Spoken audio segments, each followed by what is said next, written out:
Всем привет! Hello everyone! Mabuhay Filipinos! At sa sandaling ito po ay kumakain kami ng aming pananghalian. So, ayan. At sa muli, pinaglaban ko pa rin ang bandera ng Pilipinas.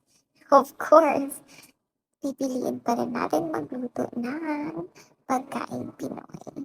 At ang niluto ko po ngayon ay chicken adobo. At hindi mawawala yung itlog. At ayan, hindi din mawawala yung ketchup ni Jowa. Hindi ko lang talaga alam anong lasa ng adobo na may ketchup. So, hindi kami bati ngayon ni Jowa, pero tinatry niyang makipag-usap sa akin. Ayan, kunwari, okay lang. At ayun guys, bye!